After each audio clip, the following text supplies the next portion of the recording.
고졸 가정부였던 그녀에게 회장님이 월 1,000만 원을 제안한 이유.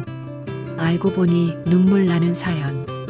깊은 밤 눈을 감고 잠을 청하려던 새벽 1시 밖에 우당탕 하는 소리가 나서 밖에 나가보니 그분이 끙끙대며 작은 신음을 내뱉었습니다. 저는 너무 당황해서 발을 동동 구르다가 얼른 정신 차리고 응급처치를 했습니다. 만약 제가 발견하지 못했다면 그분은 눈을 뜨지 못했을 거예요. 그리고 며칠 뒤 병실에서 깨어난 그는 저와 자녀들을 모두 모으고 말하기를, 이후 이야기가 궁금하시다면 구독과 좋아요, 알림 설정 눌러주시고 댓글 남겨주시면 여러분에게 따뜻한 행운이 찾아갈 거예요. 저는 윤지연입니다. 올해 55. 고등학교 졸업이 제 최종 학력이죠. 남편과 이혼한 지 벌써 10년이 넘었고 그 후로는 줄곧 가사 도우미 일을 하며 살아왔습니다. 오늘도 어김없이 새로운 집으로 이사를 가게 됐어요. 짐이라고 해봐야 큰 것도 없죠. 옷가지 몇 벌과 낡은 가전제품들, 그리고 엄마가 남기신 몇 개 안 되는 유품들 뿐입니다. 박스를 하나씩 들춰보며 짐을 정리하던 중이었어요. 엄마의 옛날 물건들이 담긴 상자 맨 아래에서 낡은 편지 한 통을 발견했습니다. 봉투가 누렇게 발해 있었어요. 엄마가 돌아가신 지 벌써 몇 년이 지났는데 이런 편지가 있었다는 걸 처음 알았죠. 봉투 겉면을 자세히 들여다봤습니다. 삐뚤삐뚤한 글씨로 이렇게 적혀 있더라고요. 서울 성북동 32번지 강 회장 댁. 처음 보는 주소였어요. 그런데 이상했습니다. 왜인지 모르게 익숙한 기분이 들었거든요. 마치 어디선가 들어본 것 같은 그런 느낌 말입니다. 편지를 열어보려다가 멈췄어요. 엄마가 평생 간직하고 계셨던 건데 함부로 열어봐도 될까 싶었거든요. 하지만 호기심이 계속 고개를 들었습니다. 엄마는 왜 이 편지를 버리지 않으셨을까? 엄마는 평소에도 정리정돈을 잘하시는 분이셨어요. 필요 없는 건 바로바로 버리셨죠. 그런데 이 편지만큼은 끝까지 간직하고 계셨던 거예요. 며칠 동안 그 편지가 계속 머릿속에 맴돌았습니다. 일을 하면서도 밥을 먹으면서도 자꾸 그 주소가 떠올랐어요. 성북동 32번지 강 회장 댁. 결국 참을 수가 없었습니다. 어느 날 오후 저는 스스로도 이해할 수 없는 마음으로 중얼거렸어요. 그냥 한번 가보자. 왜 그런 생각이 들었는지는 모르겠어요. 단순한 호기심이었을까요? 아니면 엄마에 대한 그리움 때문이었을까요? 분명한 건 그 순간 저에게는 그 주소를 찾아가야만 할 것 같은 강한 충동이 일었다는 겁니다. 가방에 편지를 넣고 집을 나섰어요. 지하철을 타고 성북동으로 향하는 내내 가슴이 두근거렸습니다. 뭔가 중요한 일이 일어날 것 같은 그런 예감이 들었거든요. 하지만 동시에 불안하기도 했어요. 혹시 괜한 일에 발을 들여놓는 건 아닐까 싶었죠. 저 같은 사람이 회장님 댁에 찾아간다고 하면 과연 어떤 일이 벌어질까요? 성북동에 도착했을 때는 이미 해가 기울어가고 있었어요. 골목길을 따라 걸으며 주소를 하나씩 확인해 봤습니다. 32번지를 찾는 게 생각보다 쉽지 않더라고요. 한참을 헤매다가 지쳐서 근처 파출센터 앞 벤치에 앉았어요. 가방에서 물을 꺼내 마시고 있는데 센터에서 나오는 아주머니 두 분의 대화가 귀에 들렸습니다. 언니, 요즘 일자리 구하기 힘들지? 그러게 말이야. 그런데 여기 근처에 회장님 댁에서 가사 도우미를 구한다는 얘기를 들었어. 조건이 좀 특이하다던데. 제 귀가 번쩍 뜨였어요. 혹시나 해서 다가가 조심스럽게 물어봤죠. 실례합니다. 혹시 어느 집인지 알 수 있을까요? 아, 성북동 32번지 강 회장 댁이야. 그런데 왜? 순간 온몸에 소름이 돋았습니다. 바로 제가 찾던 그 주소였거든요. 이런 우연이 있을 수 있을까요? 이런 게 다 우연일까? 집으로 돌아가는 길 내내 머릿속이 복잡했어요. 단순히 엄마의 편지 속 주소를 확인하러 간 건데 하필 그 집에서 가사도우미를 구하고 있다니. 마치 누군가 저를 그쪽으로 이끌고 있는 것 같았죠. 며칠 동안 고민했습니다. 지원해봐야 할까 말아야 할까? 솔직히 망설여졌어요. 회장님 댁이라고 하니까 왠지 부담스러웠거든요.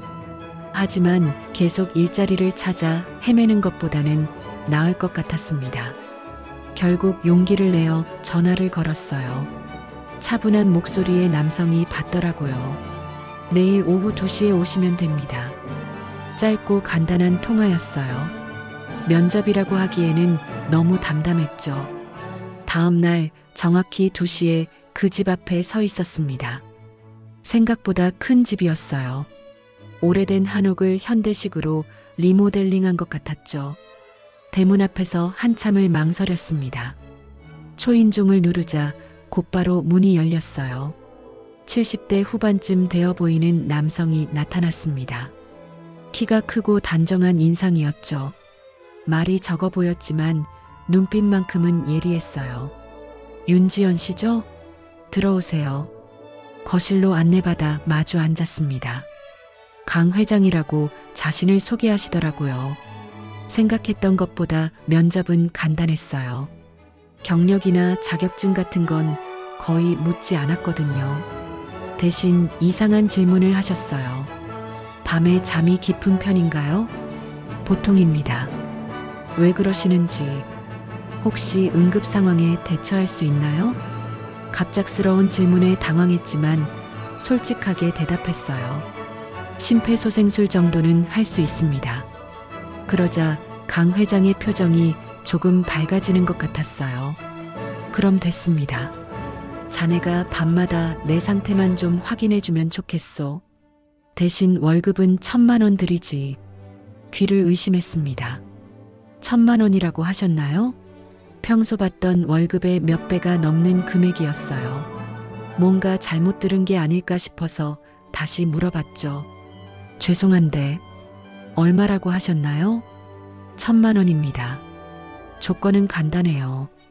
밤 10시부터 아침 6시까지 이 집에 머물면서 2시간마다 한 번씩 제 상태를 확인해 주시면 됩니다.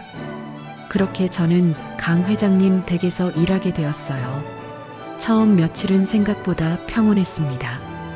회장님은 항상 정중하셨고 저 역시 주어진 일을 묵묵히 해냈죠. 밤 10시가 되면 입주하고 2시간마다 회장님 방을 살짝 들여다보는 게 제 일이었어요. 숨소리를 확인하고 이상이 없는지 체크하는 거였죠. 처음엔 어색했지만 금세 익숙해졌습니다. 그런데 이상한 일들이 하나둘 생기기 시작했어요. 아침에 된장국을 끓여드렸을 때였습니다. 회장님이 국그릇을 들고 한참을 가만히 계시더라고요. 그러다가 혼잣말처럼 중얼거리셨어요. 이 냄새, 나 찍네. 별것 아닌 말 같았지만 저는 왠지 모르게 가슴이 두근거렸어요. 된장국이야 어디서나 비슷하게 끓이는 건데 왜 그런 말씀을 하시는 걸까요? 며칠 뒤에는 더 이상한 일이 있었어요. 제가 컵을 정리하다가 실수로 떨어뜨렸거든요. 반사적으로 몸을 숙여 컵을 주워 담으며 머리카락을 귀 뒤로 넘겼는데 회장님이 저를 유심히 바라보고 계시는 거예요. 그 손짓, 어디서 봤던가. 이번에도 혼잣말이었지만 제게는 들렸어요. 뭔가 이상했습니다. 회장님이 저를 보는 눈빛이 그냥 가사도우미를 보는 시선이 아니었거든요. 마치 누군가를 그리워하는 듯한 그런 표정이었어요. 설마 나를 누군가랑 착각하시는 건가? 그런 생각이 들기 시작했어요. 혹시 회장님께 제가 닮은 사람이 있는 건 아닐까요? 나이 드신 분들이 가끔 그러시잖아요. 돌아가신 가족을 다른 사람에게서 찾으시는 경우 말입니다. 하지만 확인할 방법은 없었어요. 회장님께 직접 물어볼 수도 없는 노릇이고 그냥 제 착각일 수도 있었거든요. 일주일쯤 지났을 때였어요. 회장님이 서재 정리를 부탁하셨습니다. 먼지가 많이 쌓인 책들을 닦고 서류들을 정리하는 일이었죠. 서재는 생각보다 넓었어요. 벽 한 면이 온통 책장이었고 오래된 서적들이 빼곡히 꽂혀 있었습니다. 한쪽 벽에는 액자들이 걸려 있었는데 대부분 회장님의 젊은 시절 사진들이었어요. 그런데 그 중에서 유독 눈에 띄는 사진이 하나 있었습니다. 아름다운 여성의 흑백 사진이었어요. 한복을 곱게 차려입고 은은하게 미소 짓고 있는 모습이었죠. 사진을 자세히 들여다보는 순간 가슴속에서 뭔가가 꿈틀거렸어요. 이상했습니다. 처음 보는 사람인데 왠지 익숙한 느낌이 들었거든요. 그 순간 머릿속에 어렴풋한 기억 하나가 스쳐갔어요. 어릴 적 누군가가 제게 무언가를 건네주던 장면이었습니다. 따뜻한 손길과 함께 달콤한 사탕을 주시던 분이 있었던 것 같았어요. 하지만 그 기억은 너무 흐릿했습니다. 꿈인지 현실인지도 분간하기 어려웠죠. 아니, 정말로 있었던 일일까요? 제가 너무 어렸을 때라 정확한 기억이 나지 않았어요. 사진 속 여인의 얼굴을 보며 계속 그 기억을 붙잡으려 했지만 쉽지 않았어요. 마치 안개 속을 헤매는 기분이었죠. 왜 자꾸 이런 기분이 드는 걸까? 점점 더 많은 의문이 생겨났어요. 우연히 찾아온 이 집, 엄마의 편지, 그리고 지금 이 사진까지 모든 게 연결되어 있는 것 같으면서도 확실하지 않았습니다. 그날 밤도 평소와 다르지 않게 시작됐어요. 10시에 입주해서 회장님이 주무시는 걸 확인하고 거실 소파에 누워 있었습니다. 알람을 맞춰두고 2시간마다 한 번씩 확인하는 게 제 일과였죠. 새벽 3시쯤이었을까요? 평소보다 일찍 잠에서 깼어요. 뭔가 이상한 소리가 들린 것 같았거든요. 처음엔 그냥 꿈인 줄 알았습니다. 하지만 다시 들어보니 분명 소리가 있었어요. 낮고 작은 신음소리였습니다. 회장님 방 쪽에서 들려오는 것 같았죠. 혹시? 불안한 마음에 슬리퍼를 신고 조용히 회장님 방으로 향했어요. 문을 살짝 열어보니 침대가 보였는데 뭔가 이상했습니다. 평소 같으면 회장님이 누워 계실 텐데 침대가 비어 있었거든요. 순간 심장이 쿵 내려앉았어요.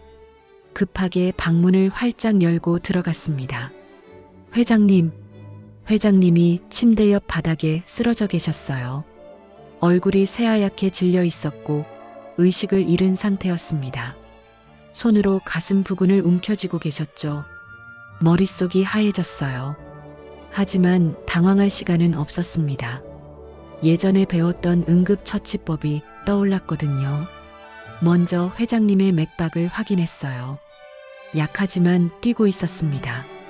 숨도 가쁘게 쉬고 계셨죠. 심정지는 아닌 것 같았지만 상황이 심각해 보였어요. 119요? 응급 상황입니다. 떨리는 손으로 전화를 걸었어요. 주소를 말하고 상황을 설명하느라 목소리가 떨렸습니다.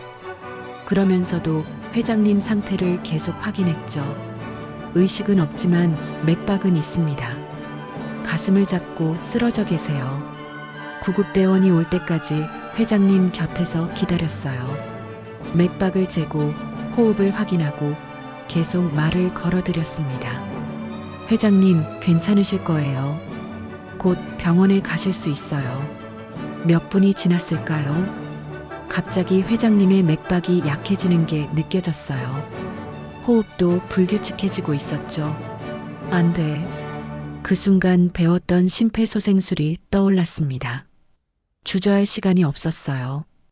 회장님의 가슴에 두 손을 포개고 강하게 압박하기 시작했습니다. 하나, 둘, 셋. 리듬에 맞춰 계속 눌렀어요. 땀이 흘러내렸지만 멈출 수 없었습니다. 회장님의 생명이 제 손에 달려 있었거든요. 그때 현관문이 열리는 소리가 들렸어요. 구급대원들이 도착한 거였습니다. 여기요. 급하게 소리쳤어요. 구급대원들이 들어와서 저를 대신해 응급처치를 이어갔습니다. 저는 한쪽으로 물러나 있을 수밖에 없었죠. 병원까지 따라갔어요. 응급실에서 기다리는 시간이 정말 길게 느껴졌습니다.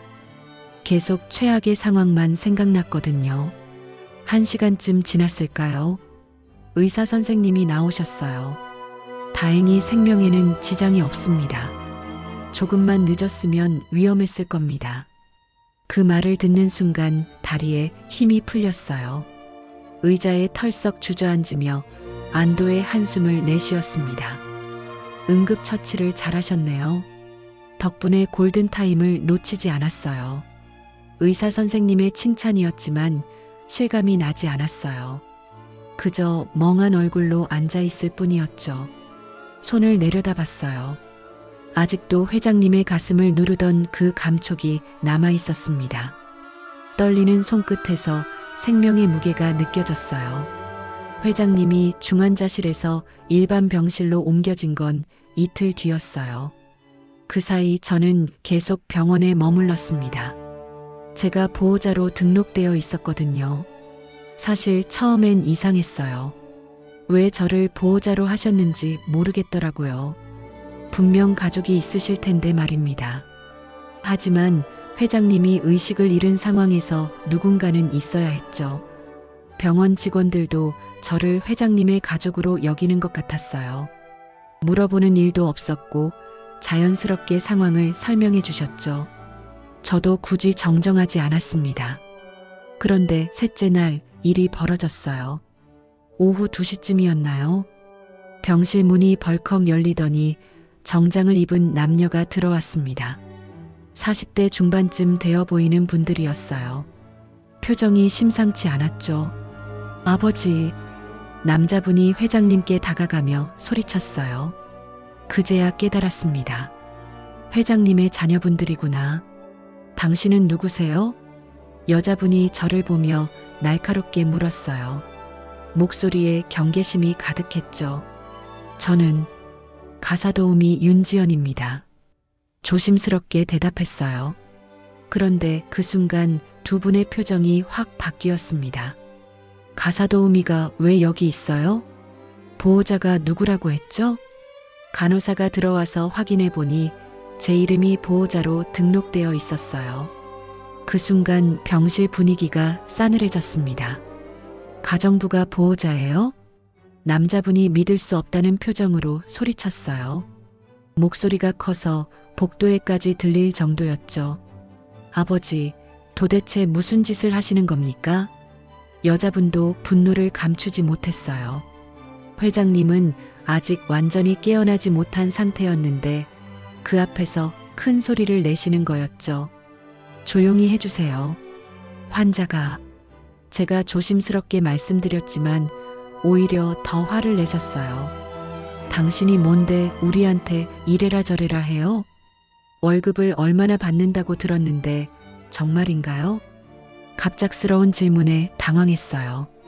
어떻게 아셨을까요? 월 1,000만 원이 말이 됩니까? 남자분이 소리치며 주먹을 불끈 쥐었어요. 이 사람이 아버지한테 무슨 짓을 한 거예요?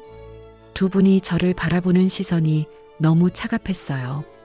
마치 제가 회장님을 이용해서 돈을 뜯어낸 사기꾼처럼 보시는 것 같았죠. 그게 아니에요. 저는 정말 변명하려 했지만 말이 나오지 않았어요. 사실 저도 왜 그렇게 많은 돈을 주시는지 모르겠었거든요. 당장 나가세요. 우리가 아버지를 돌볼 테니까. 여자분이 손으로 문을 가리키며 말했어요. 차가운 목소리였죠. 하지만 나가라고 했어요. 결국 저는 아무 말도 못하고 병실 밖으로 나왔어요. 복도에 서서 그들의 목소리를 들어야 했죠. 아버지가 왜 이런 일을.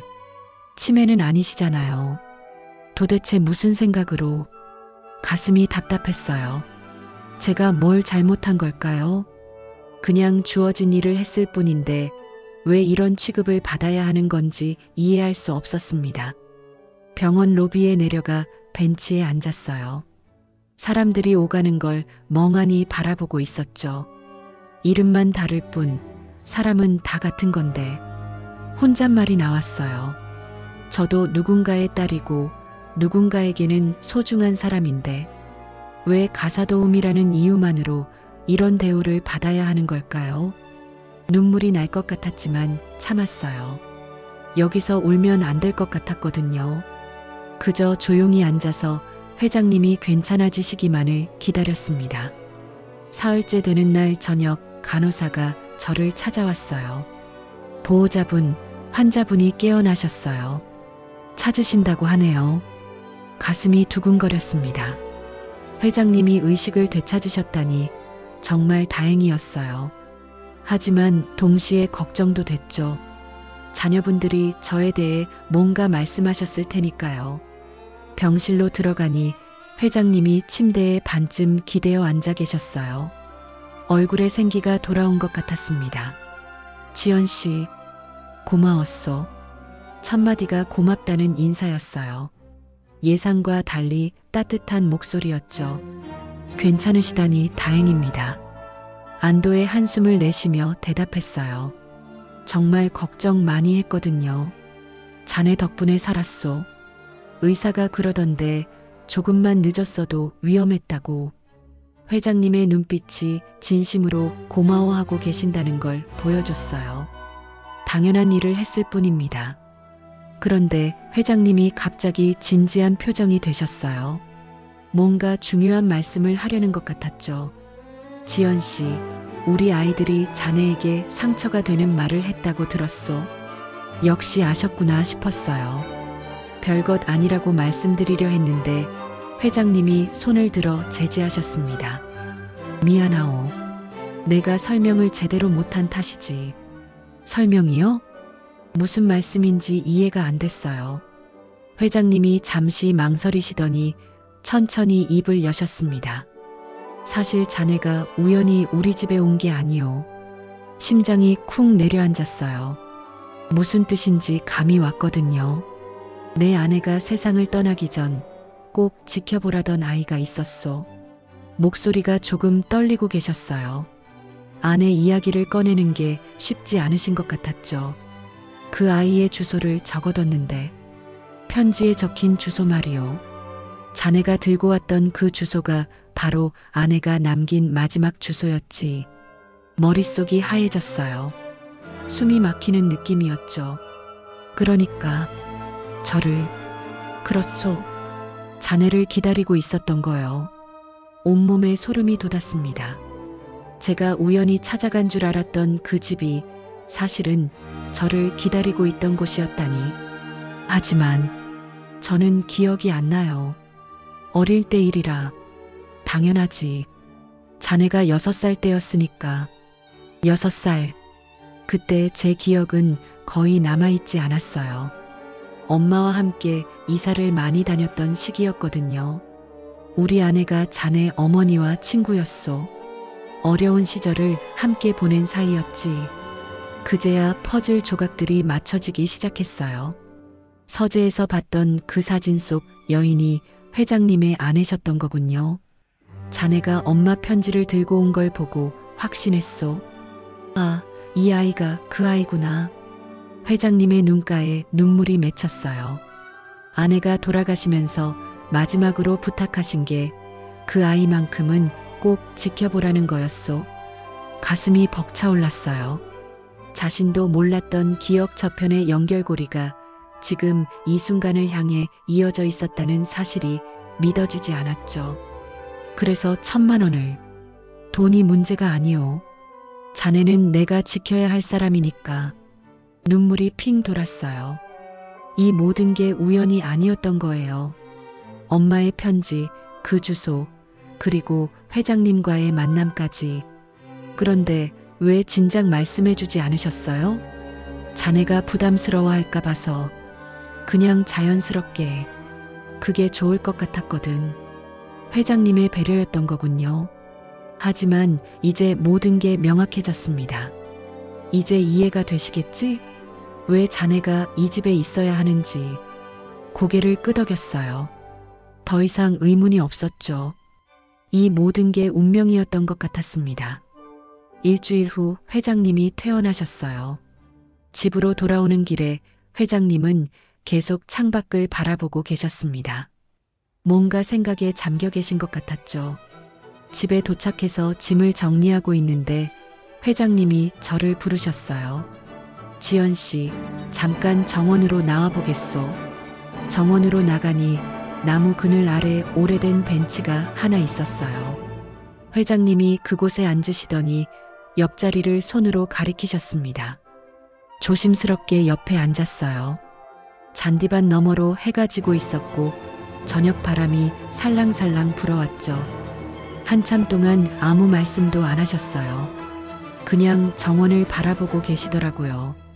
저도 덩달아 조용히 앉아 있었습니다. 지연 씨, 갑자기 회장님이 입을 여셨어요. 목소리가 평소보다 조용했죠. 그동안 고생 많았소. 아니에요. 당연한 일을 했을 뿐입니다. 아니요. 당연한 일이 아니었어. 회장님이 저를 바라보셨어요. 눈빛이 진지했죠. 자네가 아니었다면 난 지금 여기 앉아있지 못했을 거요. 가슴이 뜨거워졌어요. 하지만 뭐라고 대답해야 할지 몰랐죠. 지연 씨, 하나 묻고 싶은 게 있소. 네, 말씀하세요. 회장님이 잠시 망설이시더니 천천히 말씀하셨어요. 정식 계약은 그만둡시다. 깜짝 놀랐어요. 갑자기 왜 그런 말씀을 하시는 걸까요? 혹시 제가 잘못한 게... 아니요, 그게 아니라... 회장님이 손을 저으며 말씀하셨어요. 계약이라는 게 너무 딱딱하지 않소? 돈 주고 받는 관계 말이야. 무슨 뜻인지 이해가 안 됐어요. 그럼 저보고 그만두라는 건가요? 자네가 괜찮다면 그냥 내 남은 날들을 함께 걸어줄 수 있겠소? 예상과 다른 말이었어요. 그만두라는 게 아니라 오히려 더 가까워지자는 말씀이었죠. 계약서도 없고 월급도 정해지지 않은 관계. 그냥 가족처럼. 가족이라는 말에 가슴이 뭉클해졌어요. 저에게 가족이라고 할 사람이 얼마나 됐나요? 하지만 그러면 제가... 걱정 말아요. 자네가 필요한 건 다 챙겨드릴 테니까. 다만 이제는 고용주와 직원이 아니라 그냥 서로를 아끼는 사람으로 지내고 싶소. 회장님의 눈에서 진심이 느껴졌어요. 이분이 얼마나 외로우셨을지 생각하니 마음이 아팠죠. 어떻소? 부담스럽다면 예전처럼 해도 되고. 저는 말없이 고개를 끄덕였어요. 대답할 필요도 없다고 생각했거든요. 처음엔 정말 돈 때문이었어요. 월 1,000만 원이라는 거액에 이끌려서 시작한 일이었죠. 생활이 어려웠고 당장 내일 걱정을 해야 하는 처지였으니까요. 그런데 언제부터였을까요? 돈보다 다른 게 더 중요해진 건 말이에요. 매일 아침 일어나면 제일 먼저 회장님이 무사히 잠에서 깨어나셨는지가 궁금해졌어요. 아침 식사를 드시는 모습을 보면 안심이 됐고 저녁에 약을 챙겨 드시는 걸 확인하면 하루가 마무리되는 기분이었죠. 병원에서 생사를 오가는 회장님을 지켜봤을 때 저는 깨달았어요. 이분이 저에게 얼마나 소중한 존재가 되었는지를요. 고맙소, 지연 씨. 회장님이 제 손을 살짝 잡으셨어요. 따뜻한 손이었죠. 제가 더 고맙습니다. 정말 그랬어요. 이분을 만나면서 제 인생에 의미가 생겼거든요. 누군가를 돌보고 누군가에게 필요한 사람이 된다는 게 이렇게 행복한 일인지 처음 알았어요. 해가 완전히 지고 있었어요. 정원의 어둠이 내려앉기 시작했죠. 하지만 마음만큼은 따뜻했습니다. 그렇게 계약 없는 관계가 시작된 지 벌써 반년이 지났어요. 주변 사람들은 자꾸 물어봅니다. 두 분은 무슨 사이세요? 마트에서 장을 볼 때도, 병원에 검진을 받으러 갈 때도, 동네를 산책할 때도 사람들의 시선이 느껴져요. 호기심 어린 눈빛으로 저희를 바라보죠. 가족인가요? 아니면 저는 대답하지 않아요. 뭐라고 설명해야 할지 모르겠거든요. 딸도 아니고 며느리도 아니고 그렇다고 단순한 가사도우미도 아니고 이름을 붙이기 어려운 관계예요. 하지만 그게 중요한가 싶어요. 매일 아침 6시에 일어나서 회장님 방문을 살짝 열어봅니다. 규칙적인 숨소리가 들리면 안심이 돼요. 그리고 조용히 부엌으로 가서 죽을 끓이죠. 회장님은 아침에 죽을 좋아하세요. 소화도 잘 되고 속도 편하다고 하시거든요. 처음엔 레시피를 몰라서 어설펐는데 이제는 회장님 입맛에 딱 맞게 끓일 수 있어요. 오늘 죽이 특히 맛있네. 회장님이 만족스러운 표정으로 말씀하실 때가 가장 뿌듯해요. 작은 일이지만 누군가를 기쁘게 해드린다는 게 이렇게 좋은 일인지 몰랐거든요. 낮에는 함께 정원을 가꿔요. 회장님이 꽃을 좋아하셔서 화단에 여러 종류를 심었죠. 장미, 국화, 백일홍. 계절마다 다른 꽃들이 피어나는 걸 보면 마음이 평화로워져요. 지연 씨 손이 참 좋네. 꽃들이 예전보다 훨씬 잘 자라는 것 같아. 사실 저는 꽃에 대해 아는 게 별로 없어요. 그냥 회장님이 알려주시는 대로 물을 주고 잡초를 뽑고 그런 일들을 할 뿐이죠. 저녁이 되면 함께 뉴스를 봐요. 회장님은 세상 돌아가는 이야기를 좋아하세요.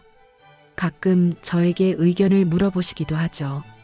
요즘 젊은 사람들은 어떻게 생각하는지 궁금해서. 저 같은 사람의 생각이 궁금하시다니 처음엔 놀랐어요. 하지만 이제는 자연스럽게 제 생각을 말씀드려요. 밤 10시가 되면 회장님은 주무시러 들어가세요. 저는 거실에서 책을 읽거나 뜨개질을 하며 시간을 보내죠. 그리고 2시간마다 한 번씩 방문을 살짝 열어서 확인해요. 숨소리, 맥박, 얼굴 색깔. 작은 변화도 놓치지 않으려고 해요. 그날 밤처럼 응급 상황이 또 생길 수도 있으니까요. 가끔 회장님이 잠꼬대를 하실 때가 있어요. 아내 이름을 부르시거나 옛날 이야기를 중얼거리시죠. 그럴 때면 살짝 이불을 덮어드리고 나와요. 사람들은 이해하지 못할 거예요. 왜 계약도 없이 정해진 월급도 없이 이런 일을 하느냐고 물을 테죠. 설명하기 어려워요. 의무감 때문도 아니고 그렇다고 특별한 이유가 있는 것도 아니에요. 그냥 이게 제 자리 같다는 생각이 들어요. 회장님도 마찬가지인 것 같아요. 제가 없으면 불안해하세요. 잠깐 마트에 다녀온다고 해도 언제 돌아오는지 물어보시죠. 너무 늦지 말고 와요. 걱정하시는 목소리예요. 마치 가족을 걱정하는 것처럼. 이름이 붙지 않은 관계. 하지만 확실한 건 서로가 서로의 숨을 지켜주는 사이라는 거예요. 회장님은 제가 홀로 살아가는 걸 지켜봐 주시고 저는 회장님이 건강하게 하루하루를 보내실 수 있도록 도와드려요.